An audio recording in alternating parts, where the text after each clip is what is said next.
বিশাল সমুদ্রে ট্রলার দিয়ে মাছ ধরা যেমন রিস্কি তেমনই রোমাঞ্চকর। সমুদ্রে ট্রলার দিয়ে মাছ ধরার অর্থ হলো বড় নৌকার সাহায্যে গভীর সমুদ্রে মাছ শিকার করা। এই পদ্ধতিতে বিভিন্ন কৌশল যেমন বড় জাল, পকেট জাল, ঘেরা জাল, বড়শি এবং ট্রলিং ব্যবহার করা হয়। বাণিজ্যিক মাছ ধরার ক্ষেত্রে এটি একটি প্রচলিত পদ্ধতি যা দেশের অর্থনীতিতে গুরুত্বপূর্ণ ভূমিকা রাখতে পারে। তবে এটি একটি সংবেদনশীল বিষয়ও, কারণ এর সাথে অতিরিক্ত মাছ ধরা, প্রজনন মৌসুমে নিষেধাজ্ঞা এবং পরিবেশগত প্রভাব জড়িত। ট্রলার ব্যবহার করে বাণিজ্যিক ভিত্তিতে গভীর সমুদ্রে মাছ ধরা হয়। সামুদ্রিক মাছের প্রজনন ও সংরক্ষণের জন্য নির্দিষ্ট সময়, যেমন বাংলাদেশে 20শে মে থেকে 23শে জুলাই পর্যন্ত বাণিজ্যিক ট্রলার দিয়ে মাছ ধরা নিষিদ্ধ থাকে।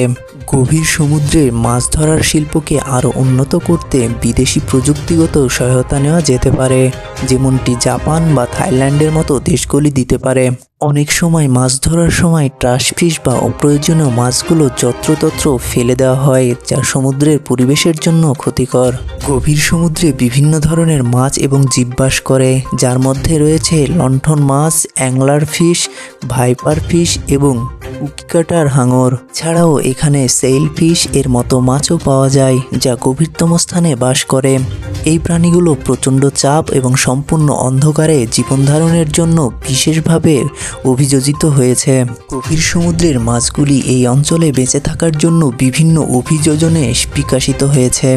যেহেতু এই মাছগুলি অনেকগুলি এমন অঞ্চলে বাস করে সেখানে প্রাকৃতিক আলো নেই, তাই তারা শিকার এবং সঙ্গী খুঁজে পেতে এবং শিকারীদের এড়াতে কেবল তাদের দৃষ্টিশক্তির ওপর নির্ভর করতে পারে না। গভীর সমুদ্রের মাছগুলি তাদের বাসস্থানের চরম উপফটিক অঞ্চলে যথাযথভাবে বিবর্তিত হয়েছে। এই জীবগুলির মধ্যে অনেকগুলি অন্ধ এবং তাদের অন্যান্য ইন্দ্রিয়ের ওপর নির্ভর করে, যেমন স্থানীয় চাপ এবং গন্ধের পরিবর্তনের প্রতি সংবেদনশীলতা। তাদের খাবার ধরা এবং ধরা এড়াতে যারা অন্ধ নয় তাদের চোখ বড় এবং সংবেদনশীল থাকে, যা জৈবিক আলো ব্যবহার করতে পারে। সমুদ্রে মাছ ধরা একটি প্রাচীন পেশা, যা অর্থনৈতিক এবং বিনোদনমূলক উভয় উদ্দেশ্যে করা হয়।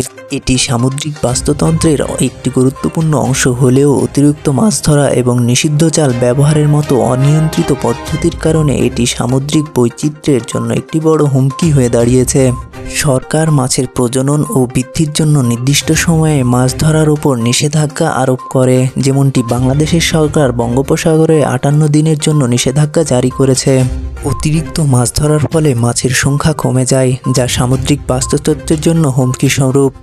নিষিদ্ধ জাল ব্যবহার করে মাছ ধরা হলে মাছের পোনা এবং অন্যান্য সামুদ্রিক জীব মারা যায়, যা মাছের সংখ্যা কমে যাওয়ার অন্যতম কারণ। গভীর সমুদ্রে মাছের আচরণ ও বাস্তুতন্ত্র নিয়ে গবেষণা ও জরিপ পরিচালনা করা প্রয়োজন, যাতে মাছ ধরার পরিমাণ নিয়ন্ত্রণ করা যায়।